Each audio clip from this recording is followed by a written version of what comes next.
Bertahun-tahun negeri kita ribut nggak selesai-selesai urusan politik. Ini negara mau republik apa mau serikat? Nah, gitu Pak. Ribut aja nggak selesai-selesai. Tapi industrinya tidak dibangun.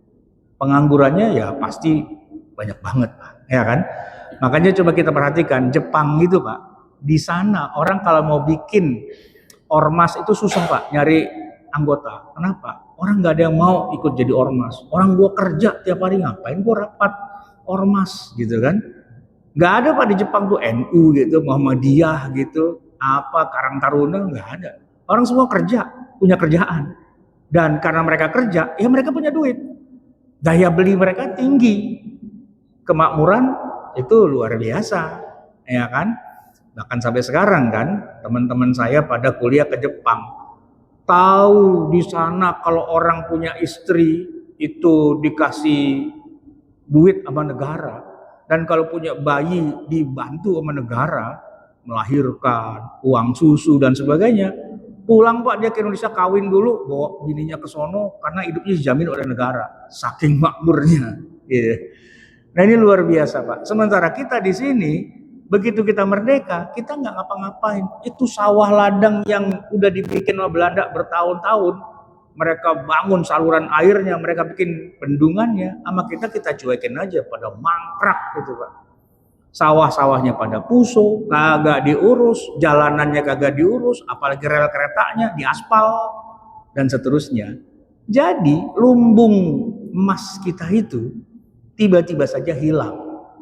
Ketika Belanda pergi, ya kan, kita merdeka, lalu tahun 49 ada konferensi meja oval di Belanda.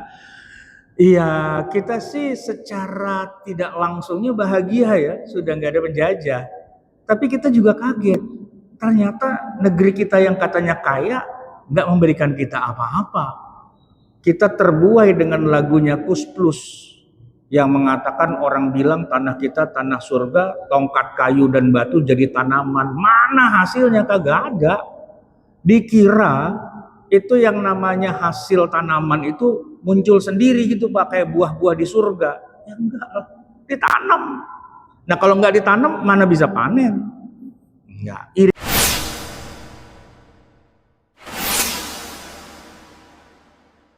Makmur yang disebut dengan baldatun thayyibatun wa rabbun ghafur. Negerinya sebenarnya bagus karena pemerintahan yang bagus, yang baik, hanya satu aja kesalahan, yaitu mereka menyembah matahari. Jadi Nabi Sulaiman kemudian mengirimkan surat kepada Ratu Balkis untuk menyerahkan diri. Maka suratnya itu diawali dengan Bismillahirrahmanirrahim. Allah Subhanahu wa Ta'ala menceritakan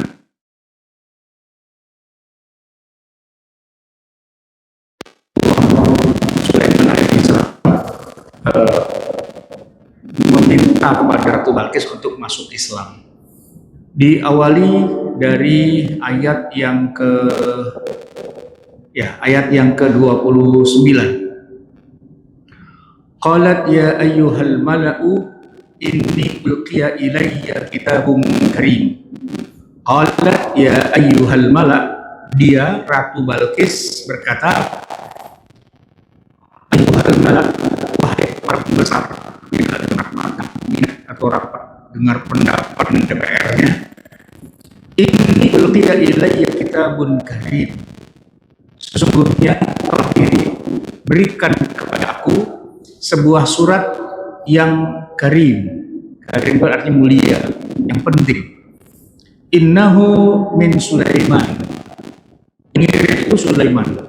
Orang tahu semua Sulaiman raja yang agung yang memerintah di wilayah Palestina, sedangkan Ratu Balkis atau negeri Sabah itu adanya di Yaman.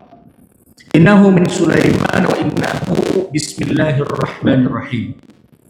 Bahwa isinya adalah dimulai dengan kata-kata bismillahirrahmanirrahim. Ini ayat 31 ya. Jamaah sekalian, sebagaimana kita ketahui bahwa semua surat Al-Qur'an itu kan diawali dengan bismillah, kecuali surat At-Taubah Ya, surat 9 itu tidak ada bismillahnya, tetapi jumlah bismillah di dalam Al-Quran dengan satu ini jadi akhirnya 114 kali bismillah. Innahu min Sulaiman wa innahu bismillahirrahmanirrahim. Alla ta'lu alayya wa'tuni muslimin. Janganlah kalian berlaku sombong terhadap aku, jangan macam-macam ya. Wa'tuni muslimin, dan datanglah kepada aku sebagai orang yang berserah diri, nyerah, serahkan kerajaanmu padaku. Qalat ya ayyuhal mala aftuni fi amri. Nah, Ratu Balkis bertanya atau minta pendapatlah kepada para pembesar negerinya, berikan aku pertimbangan fi amri, dalam urusan ini, apa kita lawan, apa kita nyerah. Ma kuntu qati'atan amran hatta tashhadun. Saya tidak bisa memutuskan masalah ini sebelum kamu hadir dalam majelis ini dan memberikan pengarahan-pengarahan. Jadi masing-masing Pak memberikan pendapat, sebaiknya begini, begini. Tapi salah satunya kemudian mengatakan begini, qalu nahnu ulu quwwat. Kita ini secara hitung-hitungan di atas kertas, ulu quwwatin, kita punya kekuatan yang besar. Wa ulu ba'sin, dan juga punya kemampuan untuk berperang itu lebih hebat. Ulu ba'sin syadidin, kita punya angkatan bersenjata yang dahsyat. Tapi wal amru ilaiki, tapi keputusan ada di tangan Bangida, Tuan Ratu. Fanzuri madza ta'murin. Coba kita ingin dengar apa yang Baginda titahkan. Jadi ya setelah dia musyawarah, tapi akhirnya ya terserah juga sih, hitung-hitungan di atas kertas kita sih kuat kalau mau berantem, mau perang, angkat senjata dan sebagainya. Lalu Ratu Balkis menjawab di ayat 34. Qalat innal muluka idza dakhalu qaryatan afsaduha wa ja'alu a'izzata ahliha adillah wa kadzalika yaf'alun. Sesungguhnya para penguasa atau para raja apabila menaklukkan suatu negeri, mengalahkan negeri itu atau menjajah, melakukan ekspansi secara militer ke suatu negeri, afsaduha, dia akan rusak negeri kita, wa ja'alu a'izzata ahliha adillah, dan akan menjadikan kehormatan penduduknya menjadi hina, wa kadzalika yaf'alun, dan seperti itulah biasanya para penguasa yang menjajah suatu negeri. Jamaah hadirin yang dirahmati Allah, semua itu ada di dalam surat 27, surat An-Naml. An-Naml ini kan semut, jadi di dalamnya ada kisah Nabi Sulaiman ngobrol bicara sama semut. Nah, kisah Nabi Sulaiman ini banyak cabang-cabangnya. Salah satunya dia mengirim surat kepada Ratu Balkis, dan Ratu Balkis kemudian yang mau kita ambil ayat yang tadi, innal muluka idza dakhalu qaryatan afsaduha wa ja'alu a'izzata ahliha adillah wa kadzalika yaf'alun. Sesungguhnya para raja apabila sudah masuk ke suatu negeri, pasti dia akan hancurkan negeri itu, dia rusak negeri itu, wa ja'alu a'izzata ahliha adillah, dan menjadikan kemuliaan atau izzahnya, ya kemuliaannya, menjadi kehinaan, adillah, wa kadzalika yaf'alun. Baik, jemaah sekalian, ayat ini tentu nggak ada kaitannya dengan apa yang sedang kita rayakan dalam sehari dua hari ini, yaitu tentang kemerdekaan Indonesia. Tapi setidaknya dia punya benang merah. Ya, benang merahnya apa? Penjajahan. Innal muluka idza dakhalu qaryatan. Para penguasa, para penjajah, para komprador itu kalau masuk ke suatu negeri, menjajah negeri itu, dia akan merusak isinya dan kemudian menjadikan kemuliaan penduduknya menjadi kehinaan. Jamaah yang dirahmati Allah, negeri kita Indonesia sebenarnya dulunya bukan Indonesia kan. Ini ada beratus-ratus bahkan ribuan kesultanan yang kecil-kecil dan menyebar, yang satu sama lain sebetulnya juga nggak selalu damai sih, sering juga perang, sering juga berantem kan. Lalu entah bagaimana ceritanya di abad ke-15 Masehi, ya 500 tahun yang lalu, datanglah Portugis ke negeri kita. Mereka datang awalnya bukan mau ngajakin perang sih, mereka bukan mau nguasain. Mereka itu lagi nyari rempah-rempah. Saya mencari di kamus, Pak, rempah-rempah itu apa sih? Maksudnya secara teknis tuh barang apaan sih rempah-rempah? Ya ternyata memang itu cengkeh, pala, jahe, bumbu dapur. Pertanyaannya adalah, ngapain bangsa Portugis jauh-jauh dari balik bumi sebelah sana, jauh tuh Pak, di benua Eropa, sono lagi paling barat, ngapain dia berlayar berbulan-bulan sampai ke negeri kita nyari rempah-rempah? Ada apa urusannya? Nah jamaah sekalian, kita nggak bisa membaca sejarah hanya dengan kacamata kita hari ini. Kita harus baca sejarah dengan realitas yang ada di masa itu. Bayangkan abad ke-15. Ya, di zaman itu Pak, belum ada minyak bumi. Jadi dia kemarin bukan nyari minyak, apalagi nyari batu bara. Enggak.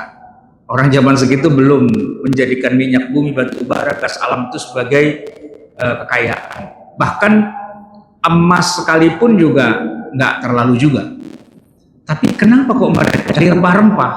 Nah, ini catatan sejarah menunjukkan bahwa di masa itu harga rempah-rempah di pasaran dunia memang sangat tinggi.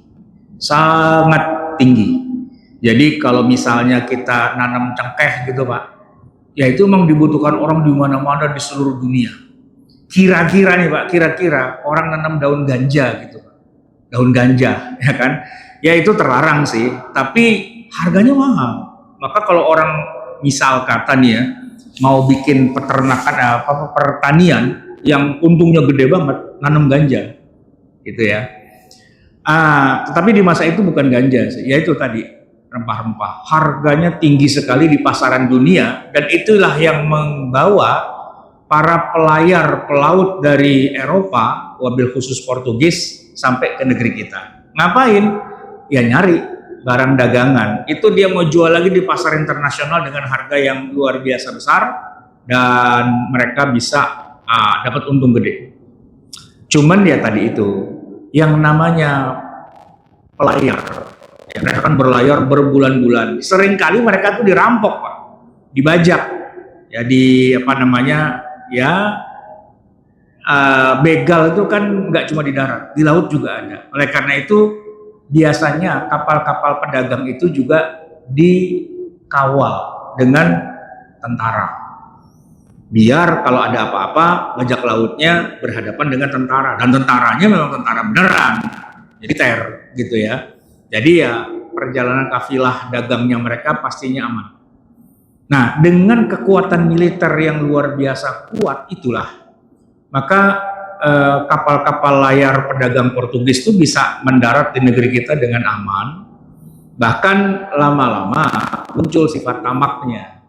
Mereka ingin menguasai, mereka ingin istilahnya kartel ya, mendominasi dan sebagainya, dan mencegah orang-orang di kita, katakanlah kerajaan-kerajaan kita, untuk bisa dagang ke sana. Dilarang, lo jualnya sama gua aja, lo nggak boleh ke sana. Gitu kira-kira. Kalau sampai ke sana juga kita perang aja gitu. Nah, itulah yang membuat para penduduk asli kita, wabil khusus kesultanan Islam itu berontak.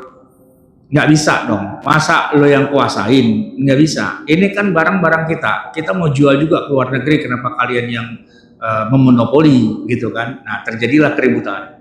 Jadi peranglah antara Portugis dengan kerajaan-kerajaan Islam di Indonesia. Contohnya nih Pak, perang dengan Banten, perang dengan Cirebon, Kesultanan Cirebon, perang dengan Kesultanan Demak, kerajaan Islam dengan tentara-tentara Portugis. Nah waktu itu di negeri kita tadi saya katakan bahwa kerajaan-kerajaan kita kan belum bersatu. Sebagian kerajaan itu ada juga yang pro mereka, ya mungkin ngambil kesempatan ya. Di Jawa Barat ini kan ada kerajaan besar, waktu itu belum Islam, dia masih Hindu, kerajaan Pajajaran.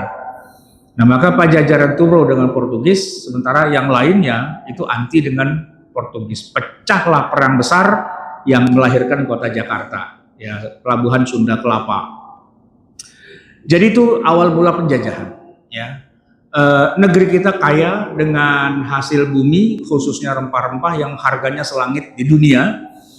Dan kemudian Portugis kalah, ya, dengan kedatangan company dagang Belanda yang kita kenal dengan namanya VOC 1602. Awalnya mereka berdagang juga, tapi kemudian mereka melihat peluang yang lain. Apa? Nah ini yang menarik Pak. Kalau Portugis cuman jual beli, maka Belanda atau perusahaan dagangnya Belanda melihat potensi yang luar biasa dari tanah kita. Tanah kita ini subur. Ya, jadi mereka ingin bisnis yang lebih serius. Mereka bikin perusahaan, pusatnya sih di Amsterdam, tapi kerjanya di sini. Kerja bikin apa? Pertanian. Ternyata kita ini kan berada di wilayah Ring of Fire. Banyak gunung berapi yang meletus dan itu menyebabkan tanah kita sangat-sangat subur. Sepanjang Sumatera dan Jawa, ya kan, ini adalah negeri yang amat subur, ya, Swarna Dwipa dengan Jawa Dwipa. Jadi mereka bangunlah ladang-ladang pertanian, perkebunan, mereka tanam karet, mereka tanam teh, mereka tanam tebu, mereka tanam apapun yang bisa ditanam. Tanahnya sangat subur. Dan nah ini yang kedua, tenaga kerjanya juga bisa dibayar murah gitu. Tapi mereka modal Pak. Kenapa? Ya karena pertanian doang, kalau nggak ada pengairan nggak bisa kan. Maka mereka bangun bendungan-bendungan besar di negeri kita. Mereka bangun saluran-saluran air, selokan dan sebagainya untuk pengairan. Karena percuma juga mereka bikin ladang sawah kalau nggak ada airnya. Mereka pikirkan itu dibangun. Memang Belanda jagonya bikin bendungan, dam, ya kan. Nama ibu kotanya saja Amsterdam. Nah, kalau urusan air dia lebih tahu lah, ya kan. Ya orang-orang kita jadi pekerjanya. Ada namanya tanam paksa, ada namanya kerja rodi dan sebagainya. Lalu begitu sudah panen, kan yang harus dipikirkan bagaimana shippingnya, menjualnya, gitu kan. Nah, mereka bangun Pak, sarana dan prasarana jalan. Kita punya jalan tembus Pak, dari ujung paling barat Anyer sampai ujung paling timur Panarukan, itu 1000 km lebih, ya kan? Untuk apa?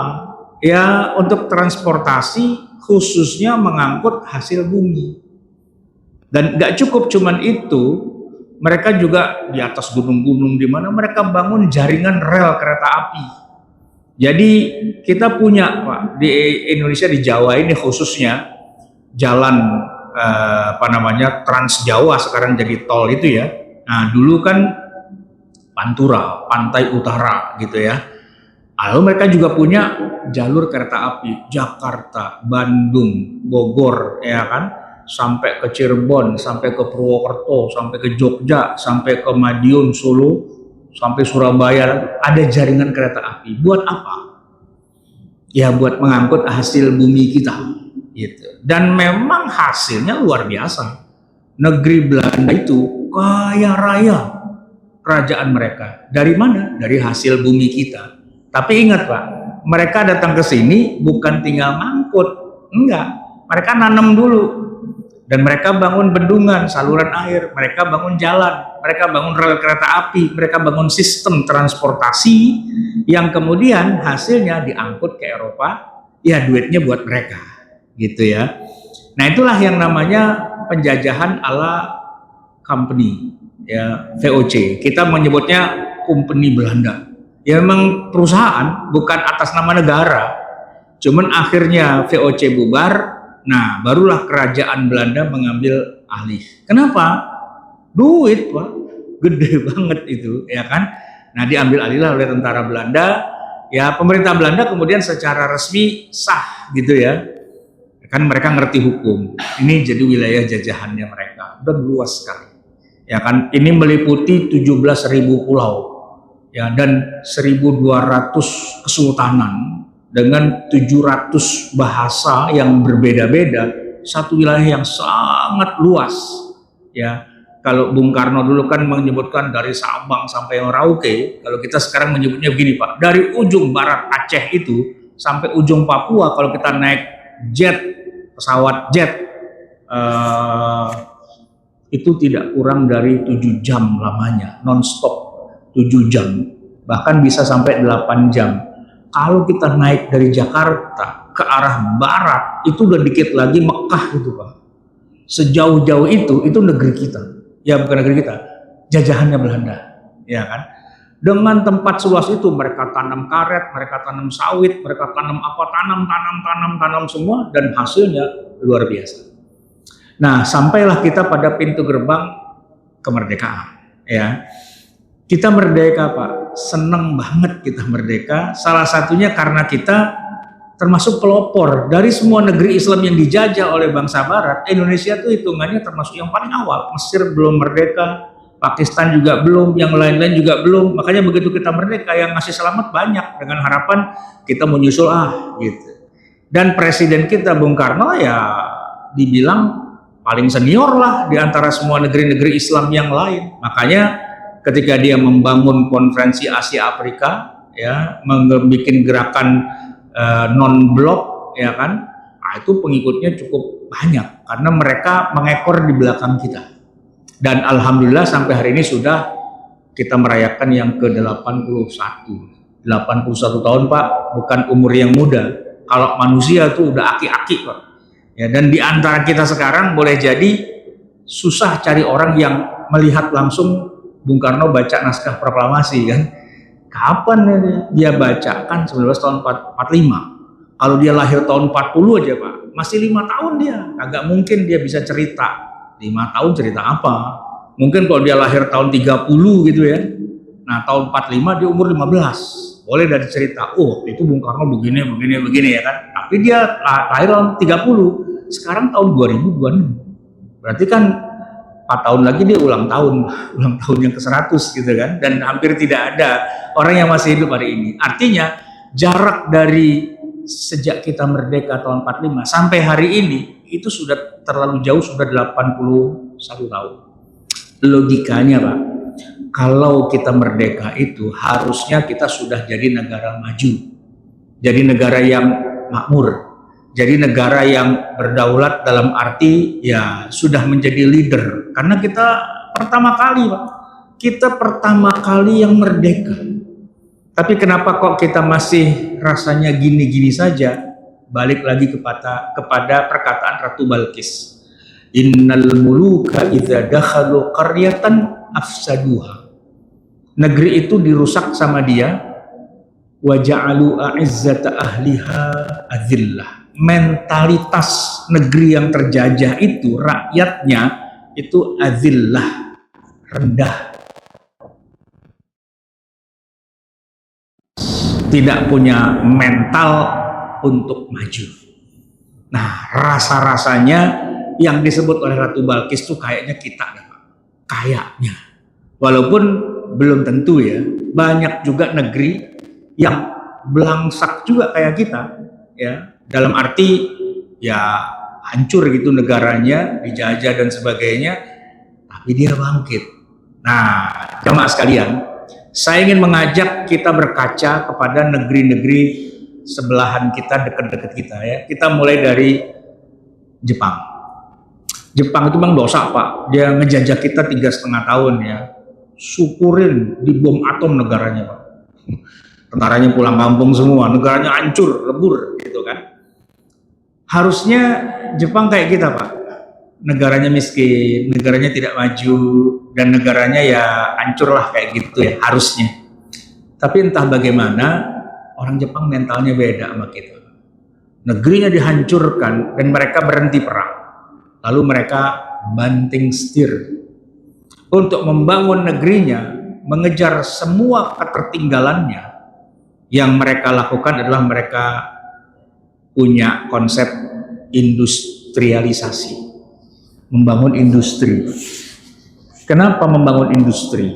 Satu, negara besar yang bisa menguasai negeri yang lain itu kalau punya industri besar. Dia kuasai teknologi, ya. Dia kuasai science. Karena siapa yang menguasai teknologi, dialah yang menguasai segala sesuatunya. Yang kedua, Pak, ini yang penting, lebih penting malah dari yang pertama. Industri itu, Pak, menyerap berjuta tenaga kerja. Menyerap berjuta tenaga kerja. Sehingga rakyat itu makan, tapi makan dari hasil keringatnya. Ini yang kita ketinggalan. Ya, maka Kaisar Jepang pada saat itu minta kepada seluruh pemuda di Jepang yang pinter-pinter, kalian berangkat ke negara-negara yang punya kekuatan teknologi. Ya, waktu itu yang leading Amerika, maka berangkatnya ke Amerika. Belajar apa? Bikin bom atom? Enggak. Belajar bikin mobil, Pak. Belajar bikin motor. Belajar bikin berbagai macam peralatan teknologi paling mutakhir di dunia yang ada. Mereka masuk kampus, mereka masuk bengkel, mereka masuk ke lembaga-lembaga pelatihan, bahkan mereka juga bekerja di perusahaan-perusahaan otomotif di Amerika. Amerika terkenal waktu itu punya pabrik motor atau mobil namanya General Motor, dan juga punya pabrik elektronik namanya General Electric. Mereka masuk semua ke situ, ya kan? Prosesnya nggak cepat, ya namanya orang belajar 10 tahun, 15 tahun gitu kan. Lalu alumnusnya ini panggil pulang sama Kaisar. Lalu Kaisar mengatakan, ayo kita bangun industrinya. Apa? Semuanya. Otomotif, elektronik, ya, dan yang lain-lainnya. Mereka mulai bangun itu. Ya. Awalnya ya mobilnya jadinya itu, Pak, mobil odong-odong, ya kan, mereka belum pernah punya pengalaman, ya kan, masih mobil yang ya dicela-cela orang lah gitu. Mereka belajar, mereka bekerja, mereka berusaha dan sebagainya, sampai akhirnya ya 30 tahun kemudian. Nah, ini menarik nih, Pak. 30 tahun kemudian terhitung sejak Jepang dibom atom. Dibom atom itu kan tahun 45, ya kan? Kalau kita sebut 10 tahun kemudian kan dari 45 jadi 55. Jepang belum maju. Kalau kita jadikan 20 tahun kemudian tahun 65 belum begitu maju juga, sudah mulai ada. Tapi kalau kita bicara 30 tahun kemudian, tahun berapa itu? 1975 ya. Kita di Indonesia, Pak, mahasiswa UI turun ke jalan demo menolak kerjasama Indonesia dengan Jepang. Kenapa? Karena Indonesia mengimpor mobil dan motor dari Jepang. Mengimpor, ya, ternyata industrinya sudah maju, Pak.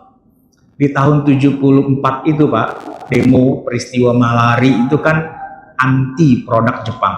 Ya kan, mahasiswa turun ke jalan, Naga Bonar ngamuk-ngamuk, Pak, gitu. Karena kata Naga Bonar, penjajah kita ajak kerjasama, gitu ya. Tapi itu tahun segitu, Pak. Tapi terbukti ya, Toyota itu masuk Indonesia, Honda masuk Indonesia, Suzuki masuk Indonesia. Bahkan bukan hanya masuk Indonesia mobil dan motor, Pak. Elektronik juga masuk Indonesia dari Jepang semua.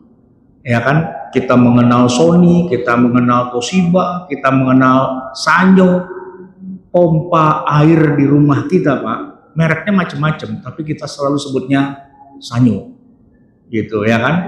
Nah, ini bukan hanya menandakan kebangkitan industri Jepang semata, tapi juga terbukti bahkan negara yang pernah jatuhkan bom atom ke Jepang itu pun jadi konsumennya Jepang. Mereka beli Toyota, mereka beli Honda, mereka beli Sony, mereka beli merek-merek Jepang, gitu. Bayangkan, negara yang menjatuhkan bom atom itu akhirnya jadi konsumennya Jepang. Itu yang namanya Jepang memang luar biasa. Mentalnya tidak rendah. Mentalnya mental pejuang. Negerinya dihancurkan, tapi mereka ngelawan. Ngelawannya bukan angkat senjata, bukan maki-maki, bukan boykot produk Amerika. Justru dia ke Amerika.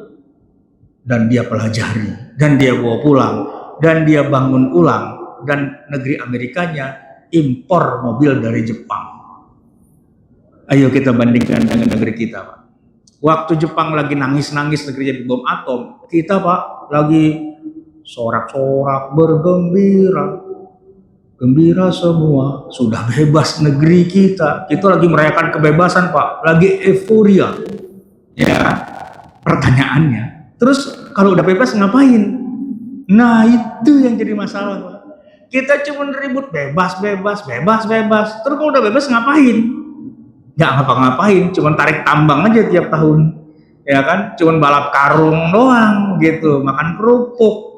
Ya bagus sih sebagai pesta rakyat, namanya juga kita mensyukuri kemerdekaan. Pabriknya mana, Om? Produknya mana? Menyerap tenaga kerjanya mana? Nggak ada. Bertahun-tahun negeri kita ribut nggak selesai-selesai urusan politik. Ini negara mau republik apa mau serikat? Nah, gitu Pak. Ribut aja nggak selesai-selesai. Tapi industrinya tidak dibangun. Penganggurannya ya pasti banyak banget, Pak. Ya kan? Makanya coba kita perhatikan Jepang gitu, Pak. Di sana orang kalau mau bikin ormas itu susah, Pak, nyari anggota. Kenapa? Orang nggak ada yang mau ikut jadi ormas. Orang gua kerja tiap hari, ngapain gua rapat ormas gitu kan? Nggak ada, Pak, di Jepang tuh NU gitu, Muhammadiyah gitu, apa Karang Taruna, nggak ada. Orang semua kerja, punya kerjaan. Dan karena mereka kerja, ya mereka punya duit. Daya beli mereka tinggi. Kemakmuran itu luar biasa, ya kan? Bahkan sampai sekarang kan, teman-teman saya pada kuliah ke Jepang. Tahu di sana kalau orang punya istri itu dikasih duit sama negara.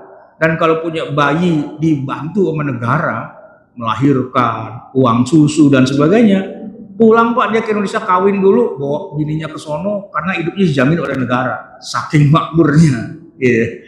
Nah ini luar biasa, Pak. Sementara kita di sini, begitu kita merdeka, kita nggak ngapa-ngapain. Itu sawah ladang yang udah dibikin sama Belanda bertahun-tahun. Mereka bangun saluran airnya, mereka bikin bendungannya, sama kita cuekin aja pada mangkrak gitu, Pak.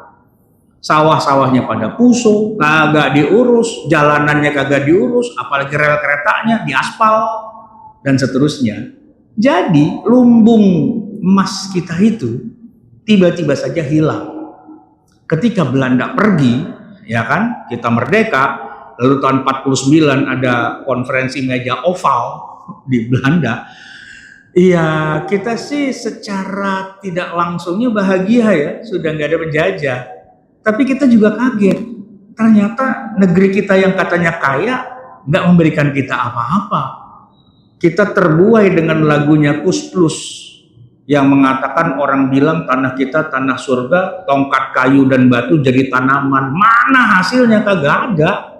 Dikira itu yang namanya hasil tanaman itu muncul sendiri gitu, Pak, kayak buah-buah di surga. Ya enggak lah, ditanam. Nah kalau nggak ditanam mana bisa panen? Enggak, irigasinya kagak diurus, ya, petaninya kagak diurus, ya kan? Nggak ada yang bisa kita jual ke luar negeri. Terus kita bengong, lah, mendingan kemarin kita dijajah, duit ada. Nah ini kita penjajahnya kagak ada, kok kita nggak punya duit ya? Kok kita miskin ya? Itu yang terjadi. Sebenarnya bukan hanya di Indonesia, Pak. Di hampir seluruh negeri Islam itu terjadi seperti itu.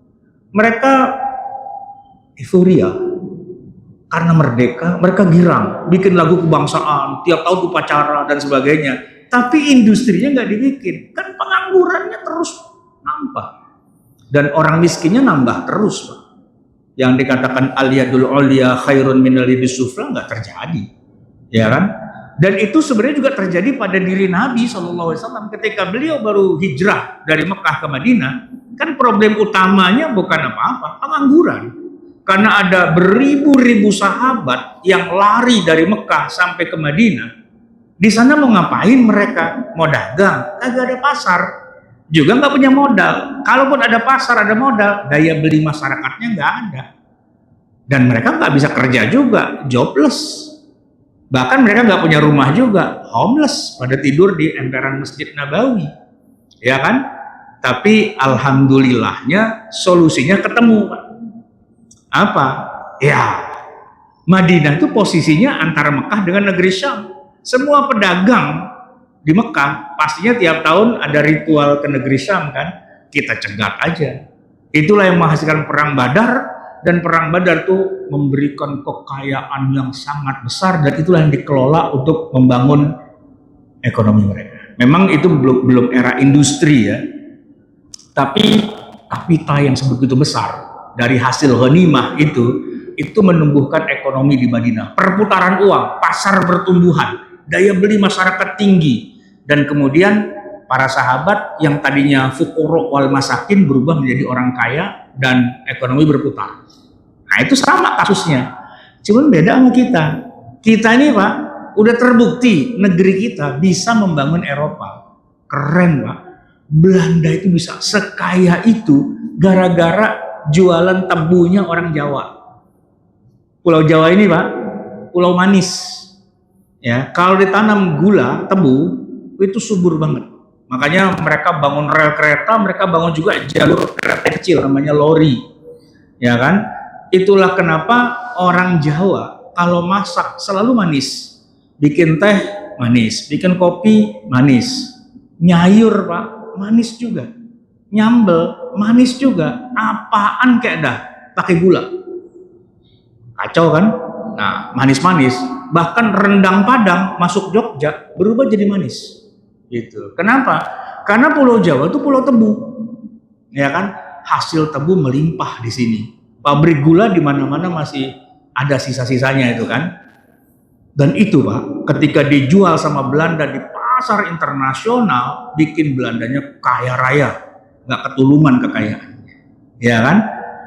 Tapi begitu Belanda pergi, mana kebun tebu kita? Hancur Pak, nggak diurus. Ya, jadi kalau dipikir-pikir, ada hikmahnya juga sih Belanda pergi, tapi ada ruginya Pak. Ruginya apa? Kita nggak bisa nerusin bisnisnya. Kita nggak bisa meneruskan bisnisnya. Kenapa?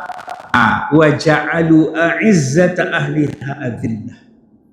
Karena mentalitas orang-orang yang sudah dijajah bertahun-tahun nggak bisa disuruh mimpin kayak gitu. Bangun kerajaan bisnis nggak bisa Pak. Mentalnya mental orang terjajah aja, nggak siap untuk maju ke pasar dunia. Bangun industri, punya produk yang dibutuhkan orang banyak, enggak. Mereka sudah ratus-ratus tahun mengalami perbudakan, ya. Mentalnya mental gitu aja Pak, tidur, uncang-uncang kaki, gitu kan, cerita-cerita ngalor ngidul dan sebagainya. Nggak berpikir mau kerja, nggak berpikir mau peras tenaga keringat dan sebagainya, enggak. Ya mental-mental begitu. Dan itu terjadi di hampir semua negeri Islam. Di Arab ya begitu, di Afrika ya begitu, di India begitu semua. Mental-mental bangsa terjajah itu ogah kerja, ogah capek, ogah berupaya, berjuang dan sebagainya, enggak. Karena merasa udah merdeka, ngapain lagi, udah terserah gua aja lah gitu. Yang penting karung beras masih ada, aman gitu. Itu problem.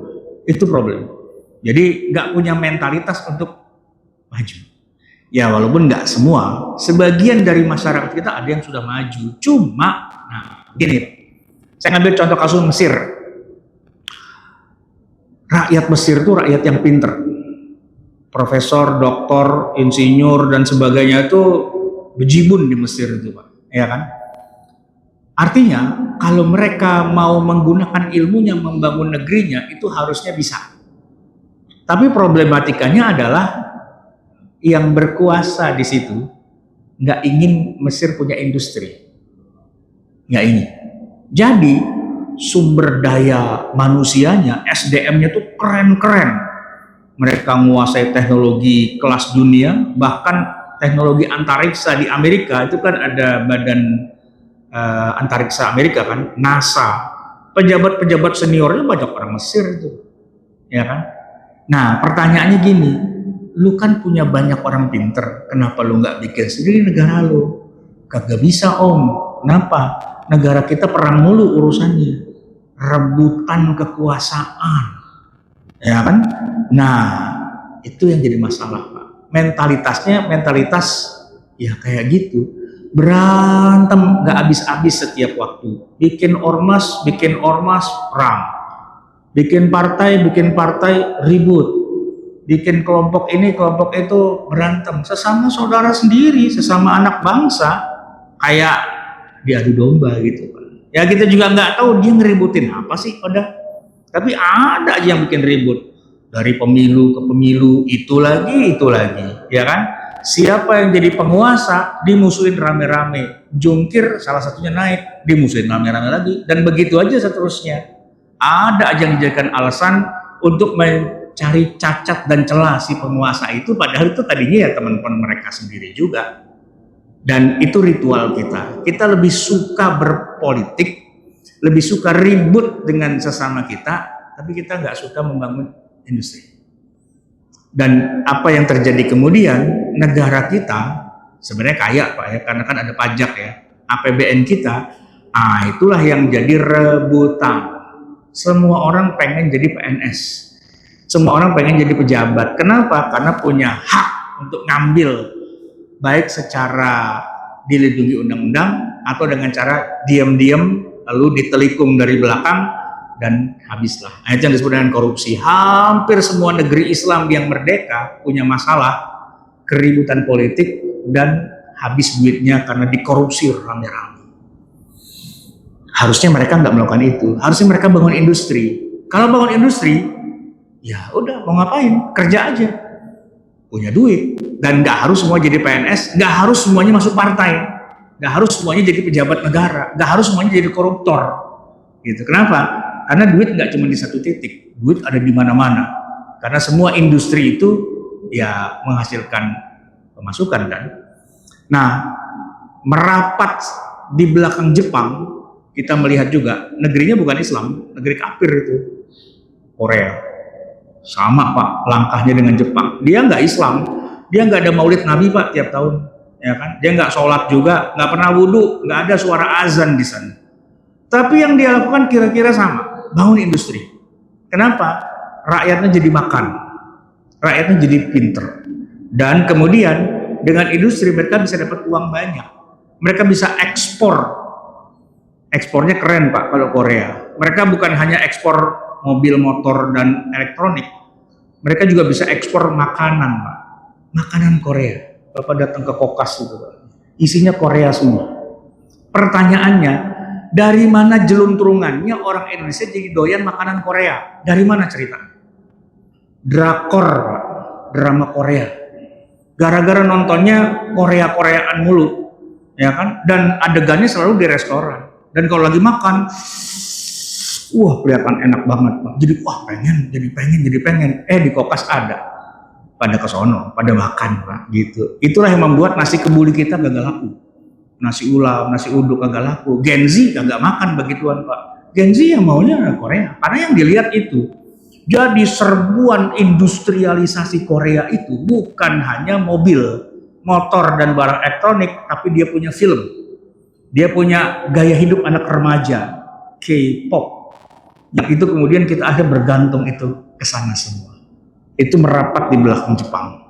Tapi yang lebih merapat lagi di belakang Korea adalah Tiongkok, China. Wah, ini raksasa kelas atas, Pak. Cina sama kita, Pak, tahun 65, ya Allah, lebih melarat, Pak, dari kita, orang Cina itu. Melarat, Pak. Hidupnya belangsak. Rakyatnya banyak miliaran, gimana ngasih makannya. Makanya di Cina itu kan banyak gangster ya kan, kayak gitu, gak karu-karuan. Tapi gak tahu bagaimana mereka ternyata sudah berhasil keluar dari itu semua. Mereka dulu dijajah juga, dijajah Jepang, dijajah yang lain-lain sama. Tapi sekarang Jepang ketar-ketir juga sama Cina, ya kan? Hari ini, Pak, industri apa yang tidak ada di Cina? Sampai iPhone saja yang dibanggakan oleh orang Amerika, bikinnya juga di Cina. Memang HP Cina tahun 90-an HP hancur, Pak. Kita beli 3 bulan hancur. Motor Jepang tahun 90-an, Jialing itu dipakai 3 bulan rontok, Pak. brodol gitu. Tahun 90 ya. Tapi setelah itu mereka belajar, mereka meningkatkan kualitas dan sebagainya. Akhirnya sekarang mobil-mobil Cina itu merajai Eropa, merajai Amerika, merajai Indonesia juga, ya kan? Nah, mereka nggak sholat sih, mereka nggak pernah terawih, nggak pernah lebaran, nggak pernah zikir-zikir, nggak pernah. Tapi secara sunatullah mereka melakukan apa yang seharusnya dilakukan. Mereka maju. Sementara kita masih sibuk panjat pinang, masih sibuk tarik tambang, masih sibuk balap karung, gitu Pak. Kita nggak bangun industri itu semua. Jadi kalau Allah berpihak pada mereka, jangan salahkan Allah, salahkan kita. Sunatullahnya nggak kita kerjain. Mereka nggak pernah sujud Pak, nggak pernah ambil air wudhu.